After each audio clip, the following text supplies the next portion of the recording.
sayyidina wa maulana Muhammadin wa ala alihi wa ashabihi ajma'in, amma ba'du. Rabbi shrah li sadri wa yassir li amri wahlul 'uqdatam min lisani yafqahu qawli. Jamaah yang dirahmati Allah Subhanahu wa taala. Alhamdulillah pada subuh yang baik ini insyaallah kita dapat kembali meneruskan pengajian kita. Dan alhamdulillah Sabtu ini berarti sudah 1 tahun yang lalu kita membaca kitab tafsir Syekh Nawawi. Saya ingat betul terakhir saya membaca itu bulan Juli juga, ya sebelum Idul Adha kita telah baca. Lalu setelah itu Allah menguji kami dengan sakit mata, dan alhamdulillah sudah 1 tahun berarti sakit mata itu. Nah, sekarang sudah bisa lagi baca tafsir. Ya. Kita lanjutkan surah Al-Baqarah ayat yang ke-38. Wa qala Allah ta'ala fi kitabihil karim, a'udzu billahi minasyaitonir rajim, bismillahirrahmanirrahim. Qul nahbitu minha jami'a fa imma ya'tiyannakum minni hudan faman tabi'a hudaya fala khaufun 'alaihim wala hum yahzanun. Allah Subhanahu wa taala berfirman, qul nahbitu minha jami'a. Lalu kami berfirman, ihbitu minha jami'a. Sementara ini kita artikan ihbitu dengan turunlah. Ihbitu minha jami'a, turunlah dari surga ini kalian semua. Fa imma ya'tiyannakum minni huda. Imma itu kata para ulama aslinya in dan ma. Fa in ma, nunnya mati bertemu mim, maka dimasukkan gunnah menjadi imma. Tetapi esensi dari huruf innya yang biasanya bermakna syarat tidak boleh dihilangkan, sehingga menerjemahkannya harus menggunakan kata jika. Dalam tanda kutip, turunlah kamu semua dari surga ini, dan jika datang kepada kamu petunjukku, faman tabi'a hudaya, maka barang siapa di antara kamu yang mengikuti petunjukku, fala khaufun 'alaihim wala hum yahzanun. Tidak ada ketakutan baginya dan tidak juga mereka yahzanun, bersedih hati. Taib. Ayat ini saudara sekalian masih merupakan satu rangkaian dari apa yang Allah Subhanahu wa taala ceritakan kepada kita tentang Nabi Adam alaihissalatu wassalam. Sedikit mereview saja bahwa pada ayat-ayat yang lampau Allah Subhanahu wa taala telah berfirman kepada Nabi Adam dan Hawa, ihbitu, turunlah kamu, dalam tanda kutip, turunlah kamu. Wa qulna ihbitu ba'dukum li ba'din adu, turunlah kamu dan jadilah kamu antara yang sebagian dengan sebagian yang lain sebagai musuh. Setelah terjadinya pelanggaran yang dikerjakan oleh Nabi Adam dan Sayyidah Hawa. Al-Quran tidak merinci siapa yang disuruh turun, tetapi yang disebutkan bentuknya adalah jamak. Kalau kita terjemahkan menjadi turun, maka maknanya turunlah kamu semua. Siapa kamu semua itu? Di sini terjadi perbedaan pandangan. Sebagian pandangan mengatakan bahwa yang dimaksud untuk turun adalah Nabi Adam, lalu Sayyidah Hawa, lalu iblis. Itu sudah cukup untuk menjadi jamak 3. Ada lagi yang mengatakan selain yang 3 tadi ada pula Qabil dan kembarannya Iklima, itu pun disuruh turun juga. Yang menarik adalah pada ayat yang lalu Allah sudah memerintahkan mereka untuk ihbit bil hubut. Lalu diulang lagi dengan ayat yang ke-38 bil hubut, untuk turun lagi. Jadi yang awal sudah disuruh turun, lalu di ayat yang 38 juga disuruh turun kembali. Ini kata Syekh Nawawi dikatakan setelah Nabi Adam dan Hawa bertaubat kepada Allah dan Allah menerima taubat mereka, itu sempat terlintas di hati Nabi Adam dan Sayyidah Hawa, karena sudah diterima taubat berarti perintah yang lalu itu sudah tidak berlaku, kan begitu. Seperti kita ini orang tua, kalau kita marah sama anak kita kadang-kadang keluar begitu, pergi kamu, karena emosi. Begitu dia sadar minta maaf, kita ya sudahlah, Bapak kasih kesempatan, kan begitu. Terlintas itu di benaknya Nabi Adam dan Hawa bahwa perintah bil hubud, sementara kita artikan turun, itu maknanya sementara saja, karena marahnya Allah saja, sehingga setelah Allah terima taubatnya barangkali masih boleh tinggal di situ. Nah, maka Allah ulang lagi bahwa perintah keluar tetap ada. Meskipun sudah diterima taubatnya oleh Allah, tetapi perintah itu tetap berlaku. Maka Allah ulang lagi dengan berfirman, Qul nahbitu minha jami'a. Kemudian ihbitu di banyak versi terjemahan kita temukan sering diterjemahkan sebagai turun. Tetapi saya pribadi lebih condong untuk menerjemahkannya dengan makna keluar ketimbang turun. Karena ada beberapa pandangan yang sangat logis yang disampaikan oleh sebagian ulama bahwa surga yang ditempati Nabi Adam ketika itu bukanlah surga dalam arti yang nanti akan kita tuju. Bukan surga itu. Kenapa? Sebab di antara alasannya adalah karena Nabi Adam masih dikeluarkan juga dari dalamnya.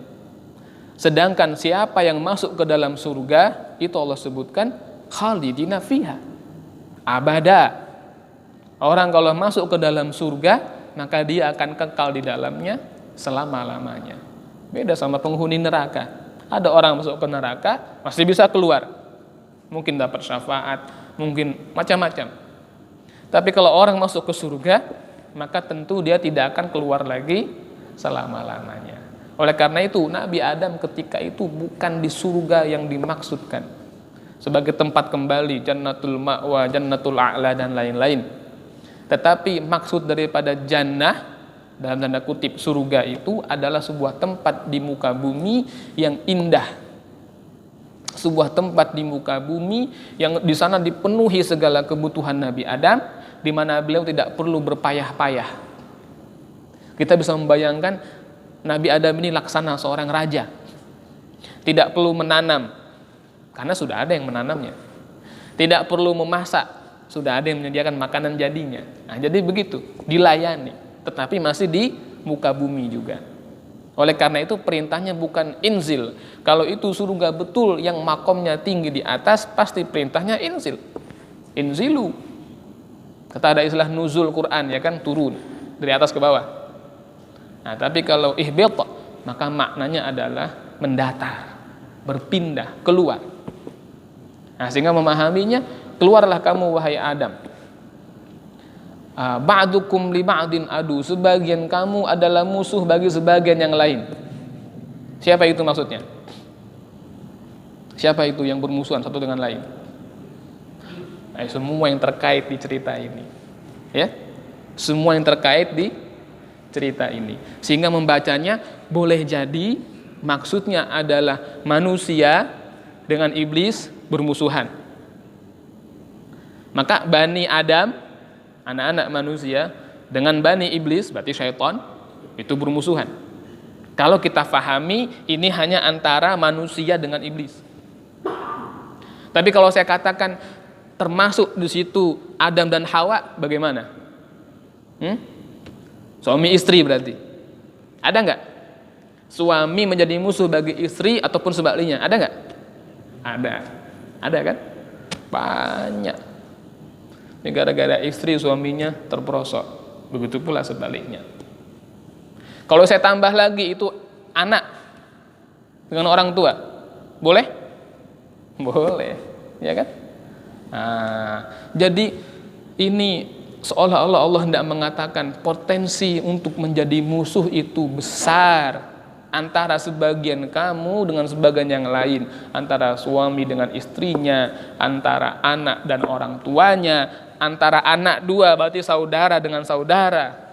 Jangan lagi manusia dengan iblis, itu udah jelas. Ini luar biasa. Allah ingatkan di situ.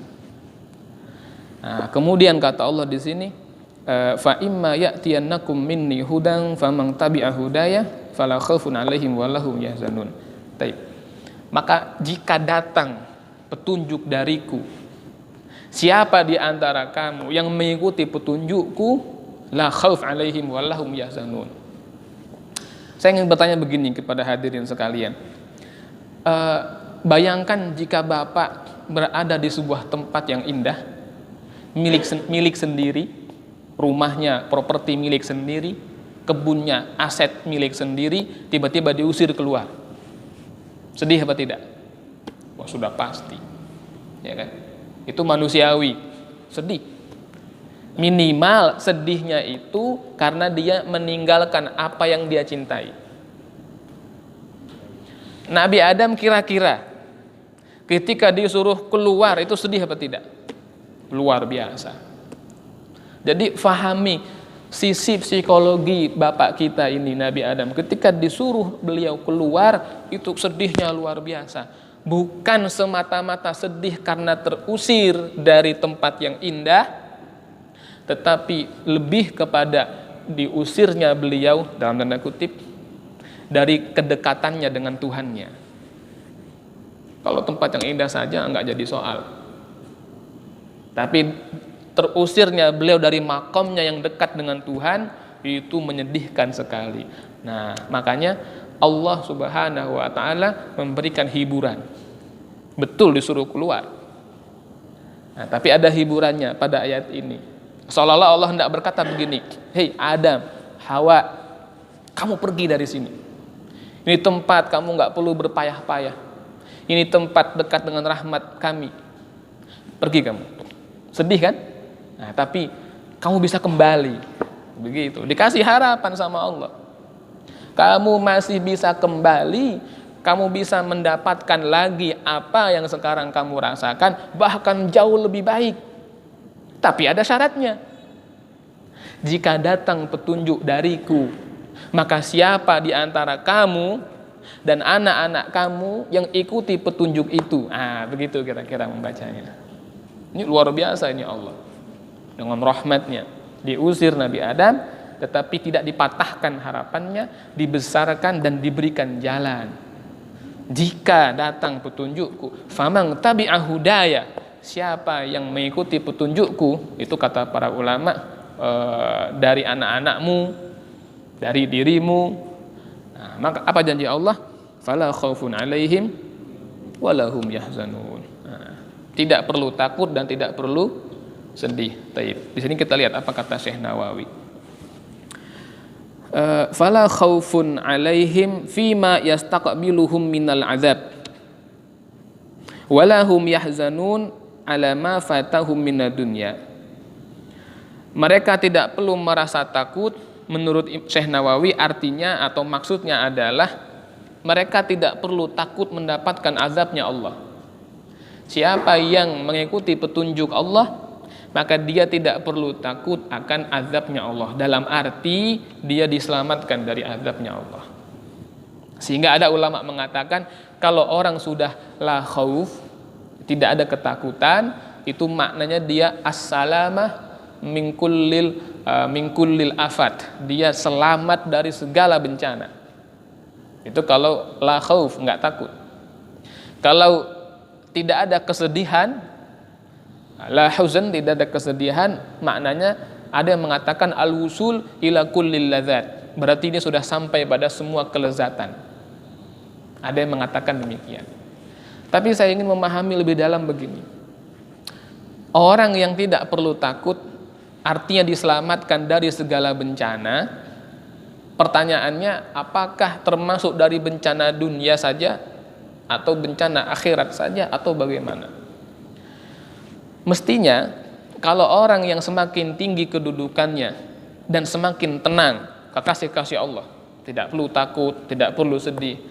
Kalau dimaknai bahwa tidak perlu takut berarti dijaga dari segala bencana, maka mestinya mereka tidak terkena musibah di dunia. Nggak perlu sakit, nggak perlu kehilangan, nggak perlu takut kematian. Tetapi faktanya Nabi Ayub sakit, ya kan? Nabi Isa dikejar-kejar, Nabi kita Nabi Muhammad SAW sakit, berperang pula, tertimpa banyak musibah. Anak pertamanya meninggal, semua anak perempuannya meninggal kecuali Sayyidah Fatimah mendahului beliau. Itu musibah. Maka mungkin yang lebih tepat memahaminya, kalau orang mengikuti petunjuk Tuhan, maka ketika dia diuji dengan bencana, dia tidak takut, tidak khawatir, hatinya tenang. Itu Allah memberikan isyarat, inna ma'al usri yusra, fa inna ma'al usri yusra. Itu ada satu kaidah dalam tafsir begini, kalau ada dua kata yang diulang, ada dua kata yang diulang, itu yang diulang pertama, yang disebut pertama dengan yang kedua itu berbeda. Jika yang disebut atau diulang itu tidak menggunakan alif lam, inna ma'al usri yusra, yusronya nggak ada alif lam, yusron, begitu kan? Fa inna ma'al usri yusra, yusron lagi nggak ada alif lam. Karena nggak ada alif lam, maka ini berarti beda. Tapi kalau yang diulang itu sama, ini pakai alif lam nih. Inna ma'al usri, ada alif lam, al usr. Fa inna ma'al usri, ada alif lagi, al usr. Itu berarti sama yang diulang. Sehingga membacanya, pada satu kesulitan ada kemudahan, pada satu kesulitan ada kemudahan. Satu kesulitan minimal Allah beri dua kemudahan. Itu cara memahaminya begitu. Nah, kalau orang sudah menjadi kekasih Allah, la khauf. Dia yakin, boleh jadi dia diuji satu kesulitan, tetapi kemudahannya pasti lebih dari satu, minimal dua. Karena Allah sebut minimal dua. La khauf. Kemudian la huzan walahum yahzanun. Itu Syekh Nawawi mengatakan maknanya, ada yang bilang itu al-wusul ila kulli ladzat wal muradat.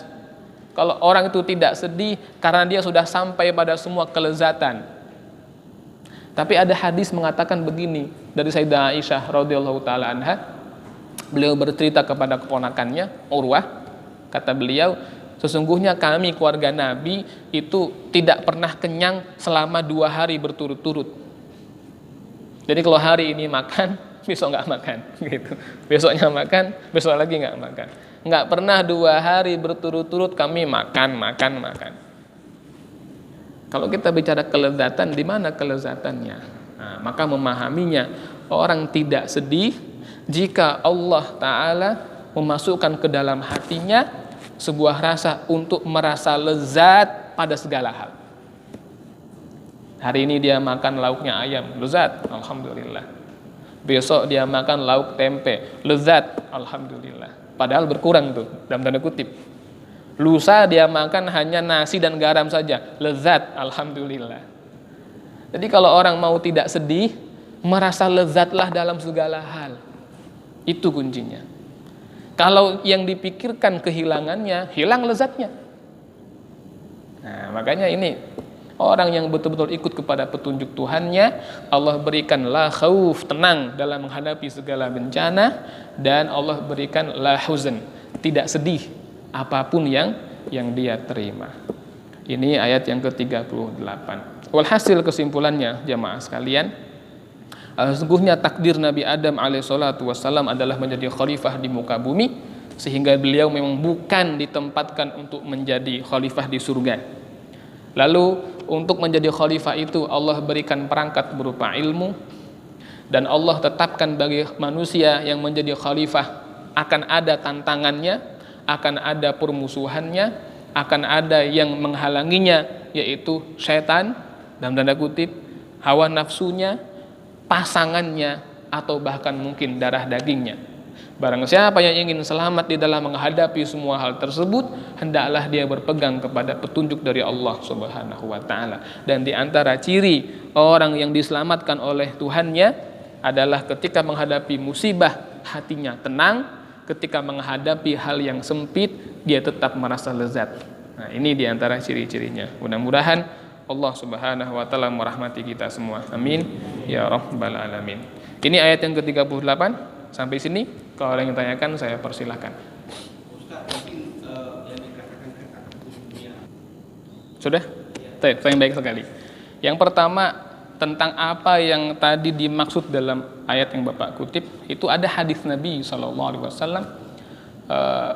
yang artinya kurang lebih tidak akan berkumpul dua ketakutan dan dua rasa aman.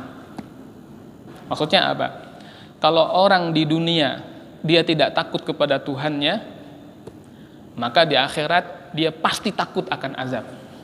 Jadi nggak mungkin di dunia merasa aman, nggak takut sama Tuhan, di akhirat nggak takut sama Tuhan, itu nggak bisa. Ya kan? Jadi tidak akan berkumpul dua rasa takut dan dua rasa aman. Sebaliknya, kalau orang di dunia dia takut kepada Tuhannya, ketakutannya melahirkan ketaatan, melahirkan perbuatan soleh, maka di akhirat dia merasa aman. Tapi pertanyaannya, kapan rasa aman itu datang? Karena Nabi menyebut ketika di mahsyar semua ketakutan, bahkan para nabi. Nah, ya kan? Para nabi jatuh terduduk, para nabi jatuh berlutut, semua berbondong-bondong mencari syafaat, sehingga manusia mendapat syafaatul uzma dari Nabi Muhammad SAW. Jadi rasa aman itu baru timbul, baru datang di akhirat setelah fase di mahsyar lewat. Masih di mahsyar masih takut semua. Itu. Tapi barang siapa yang ingin mendapatkan rasa aman, perlindungan, naungan nanti di akhirat, bahkan dibantu ketika di tengah hiruk pikuknya mahsyar, hendaklah di dunia dia tidak merasa aman dari makarnya Allah dan dari azabnya Allah Subhanahu wa taala. Kalau di dunia dia menggampangkan urusan Tuhan, wah ini gampang, nanti cukup istighfar selesai begitu kan. Nah, ini nggak beres. Ya nanti ketakutan dia. Itu yang pertama. Yang kedua, memang Al-Quran tidak menyebutkan jannahnya itu apakah yang jannah nanti surga atau jannah mana. Tadi saya katakan ada banyak pandangan. Dan saya memilih untuk condong kepada pandangan yang mengatakan bahwa jannah yang disebutkan di sini bukan jannah dalam arti surga yang nanti kita tuju. Dengan alasan, satu, sejak awal Allah Subhanahu wa taala berfirman, wa idz qala rabbuka lil malaikah inni ja'ilun fil ardi. Ja'il itu isim fa'il, kata subjek. Dalam bahasa Arab kalau orang ngomong ana katib, itu maknanya saya akan menulis. Jadi ketika Allah menyebutkan inni ja'il, sesungguhnya aku akan menjadikan, itu maknanya Allah belum menjadikan ketika itu. Nah, di mana Allah jadikan itu? Fil ardi apa fil jannah? Fil ardi. Kalau saya mengatakan saya akan sholat di masjid, berarti ketika saya sholatnya di masjid. Kalau saya mengatakan saya akan menulis di sekolah, berarti saya tulis di sekolah. Ketika Allah mengatakan saya akan ciptakan khalifah di bumi, berarti ya di bumi bukan di surga. Jadi kata fil ardi bukan hanya merujuk kepada tujuan akhir Nabi Adam, tapi bahkan sudah menjelaskan tentang di mana beliau diciptakan. Sabar, saya belum selesai. Iya, jadi adab sebelum ilmu, begitu kira-kira. Jangan dipotong dulu. Ya kan, kita bisa debat 2 jam Pak, saya layani. Gitu. Oke. Jadi kata-kata saya akan menjadikan khalifah di bumi itu bukan hanya sekedar merujuk kepada bahwa Nabi Adam sekarang di surga, nanti ke bumi, yang berarti tujuannya. Bukan sekedar itu. Tapi informasinya lebih menjelaskan kepada di mana Allah menciptakannya, di bumi. Itu satu. Yang kedua, Allah berfirman kepada para malaikat, ya kan? Wa idz qala rabbuka lil malaikah. Ini malaikat yang di mana? Yang di langit? Bukan. Lihat Syekh Nawawi di sini. Ini kita sudah lewat. Allah berfirman ini kepada para malaikat yang ada di bumi, bukan kepada malaikat yang ada di langit. Pertanyaannya, ngapain malaikat itu di bumi? Ini ada di halaman 10 Tafsir Munir jilid yang pertama. Ini baris ke 1, 2, 3, 4, baris keempat tuh. Nah, ini ada disebut di sini. Saya bacakan ya. Wa an Ibni Abbas, dari sahabat Abdullah bin Abbas, innama qala hadzal qaul, sesungguhnya Allah berfirman, aku akan menjadikan khalifah di muka bumi di hadapan para malaikat. Nah, firman itu lil malaikah, adalah di hadapan para malaikat, allazina kanu fil ardi, yang mereka semua berada di bumi. Jadi sejak awal ini settingnya di bumi semua. Ngapain tuh malaikat di bumi? Muharibina ma'a iblis, mereka adalah malaikat yang dikirim Allah untuk berperang bersama iblis.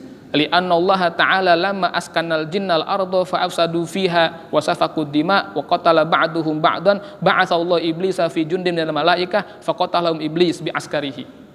Karena ketika itu Allah perintahkan iblis untuk memimpin pasukan malaikat guna memerangi bangsa jin yang ada di bumi yang buat kerusakan. Jadi setelah diperangi, jadi memahaminya, iblis menjadi khalifah di bumi sebelum Adam. Lalu mereka berbuat kerusakan, lalu Allah kirimkan sepasukan malaikat dipimpin iblis memerangi jin dari muka bumi. Mereka pindah ke gunung-gunung, pindah ke jazirah, pindah ke laut. Lalu kepada malaikat yang masih berada di bumi itu Allah berfirman, aku akan ciptakan di bumi ini khalifah. Khalifah artinya apa sih? Pengganti. Kalau pengganti ada yang sebelumnya? Ada. Fa khalafa min ba'dihim khalfun Allahu sholahkan, gitu kata Allah. Maka kalau enggak hati-hati, generasi yang menggantikan mereka adalah generasi yang meninggalkan sholat.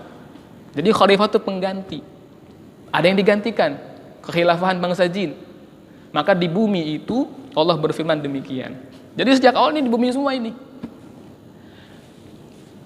Dalil atau dasar yang ketiga. Tadi sudah dua. Yang ketiga dasarnya, kenapa ini lebih condong saya pendapat di bumi? Kata para ulama, surga itu tidak akan dibuka sebelum siapa masuk? Sebelum Nabi Muhammad SAW memasukinya. Ya, jadi nggak mungkin dibuka. Yang keempat, siapa yang masuk ke surga tidak akan keluar lagi di dalamnya selama-lamanya. Itu saya punya guru bercanda begini, antum perokok? Iya. Waduh, repot ini, iya kan? Begitu dia mengerokok di surga, nanya malaikat Ridwan, ada korek nggak mas? Gitu kan? Ada yang di neraka tuh korek gitu kan? Iya, api gitu kan? Dia mau keluar lagi, nggak bisa gitu kan? Nah, kalau orang masuk surga nggak mungkin keluar. Kalau Nabi Adam betul di surga, tidak akan dikeluarkan lagi. Kalau orang masuk neraka masih bisa keluar pak, 20 tahun di neraka gitu kan? Nauzubillah. Dapat syafaat, diampuni gugur dosanya, dia bisa naik ke surga. Tapi kalau masuk ke surga, nggak bisa lagi keluar. Itu sudah 4. Yang kelima, kalimat pengusirannya bukan inzil. Kalau inzil, turun. Surga tempat yang tinggi. Disuruh turun ke bumi, mestinya inzil. Kita ada istilah anzala. Anzala yunzilu inzal. Nazala yanzilu nuzul. Nuzul atas ke bawah, nuzul Quran. Kalau ada seorang laki-laki mengeluarkan sperma, itu namanya inzal, inzalul mani, dari atas ke bawah. Kalau itu betul di surga, kalimatnya mestinya inzilu, turunlah wahai Adam. Tapi Allah nyebut ihbitu, kul nahbitu ba'dukum li ba'din adu, wa kul nahbitu, gitu kan. Jadi ihbitu. Nanti kita ketemu ayat yang berbunyi ihbitu misrang fa innalakum ma sa'altum. Hei Bani Israel, pergilah kamu ke Mesir. Mesir kan di bumi juga. Bukan inzilul Mesir, tapi ihbitu, maknanya bergeser atau berpindah. Jadi ketika Allah suruh keluar pun itu maknanya bukan turun, menunjukkan itu masih di bumi berarti settingnya. Cuman dari tempat yang tadinya Nabi Adam dilayani ke tempat di mana beliau harus berusaha, harus berpayah-payah. Bayangkan kalau seandainya tiba-tiba itu Pangeran Muhammad bin Salman yang biasa dilayani dilempar dari transmigran ke pelosok Lampung misalnya, gitu kan? Dia harus cocok tanam sendiri ya, kayak gitu kira-kira gitu kan. Saya bukan menyamakan Nabi Adam sama Muhammad bin Salman, tidak. Tapi itu konteksnya. Nah, baru kita masuk. Apa yang dilihat Nabi Adam? Apa yang dilihat Nabi Adam? Ketika itu Nabi Adam ini memang banyak riwayatnya, gitu kan. Ulama berselisih faham tentang derajatnya. Tapi yang saya tahu, sejauh yang saya tahu, memang di antara yang dilihat oleh Nabi Adam itu adalah tiang-tiang arsy. Tiang-tiang arsy, umudul arsy. Di mana tiang-tiang arsy itu tertulis lafaz la ilaha illallah Muhammadur Rasulullah. Dan itu biasa. Syekh Abdul Qadir Al-Jailani radhiyallahu taalaan itu pandangannya tembus ke Lauh Mahfuz. Beliau di bumi. Nah, Nabi Adam pun kalau itu wali aja bisa, apalagi Nabi. Apalagi Nabi Adam. Nah, ketika Allah ajarkan asma sebelumnya kan? Nah, Allah ajarkan kepada Nabi Adam asma, semua nama. Kira-kira nama Nabi diajarin nggak? Nah, diajarin pastilah, ya kan? Wa 'allama Adam al-asma kullaha. Allah ajarkan kepada Nabi Adam nama-nama. Itu sahabat Ibnu Abbas mengatakan sehingga Nabi Adam bisa tahu nama semua manusia dari yang awal hidup sampai yang meninggal. Dan beliau tahu nama semua anak-anaknya yang jadi nabi. Oh, berarti beliau diajarkan nama Nabi Muhammad SAW. Maka beliau faham, wah ini orang istimewa Muhammad ini. Nah, dari situ tuh ma'rifahnya Nabi Adam kepada Allah dan kepada Nabi Muhammad SAW. Nah, tapi saya katakan tadi, ini pandangan yang lebih logis tapi tidak populer. Pandangan yang populer di negara kita, itu di surga disuruh turun. Itu pandangan yang populer. Ya silakan saja. Kita tidak dalam posisi mengatakan pandangan populer salah. Saya katakan ini ulama berbeda pandangan pada akhirnya. Ada yang mengatakan surga betul, ada yang mengatakan itu di tamannya, bukan di surga betul, di taman tapi surga betul, cuman di tamannya. Ada yang mengatakan lagi di bumi. Tapi alasan yang mengatakan di bumi itu lebih kuat sebetulnya. Nah, cuman tidak menjadi sebuah masalah ketika ada orang mengambil pendapat yang mengatakan itu di surga betul. Sebab Al-Quran dengan tidak merincikan itu berarti Al-Quran memberi peluang untuk berbeda. Nah, itu sama kayak pohonnya, pohon apa gitu kan, yang nggak boleh deketin. Wah, nanti ada antum temukan ada yang mengatakan ulama itu pohon limau, makan limau. Kenapa? Oh, Nabi Adam nggak boleh makan limau katanya gitu kan. Ada yang mengatakan pohon delima, ada yang mengatakan pohon apel. Tapi Al-Quran tidak menyebut pohon apa. Nah, sehingga wah jangan-jangan bukan pohon ini, tapi majaz. Saya kira begitu. Ya, jadi beberapa riwayat yang menyebutkan bahwa Nabi Adam berkeliling di jannah. Iya, jannah. Yang jadi masalah kan menerjemahkan jannahnya, apakah jannah itu kebun yang indah atau surga. Kan itu saja. Kalau jannahnya kita sepakat. Al-Quran sebut jannah. Sama kayak nar. Nar ini mau kita fahami api, betul, ya kan? Nar api, atau nar artinya neraka. Narnya benar. Tapi kadang-kadang kita harus tahu, oh ini nar konteksnya api, ini nar neraka. Nah, sama kayak jannah tadi. Kadang-kadang kebun yang indah disebut jannah.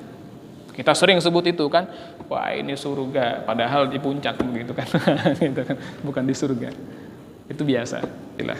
Semoga ada manfaatnya. Kafaratul majlis. Subhanakallahumma bihamdika asyhadu an la ilaha illa anta astaghfiruka wa atubu ilaik. Allahumma shalli ala sayyidina Muhammad wa ala ali sayyidina Muhammad. Assalamualaikum warahmatullahi wabarakatuh.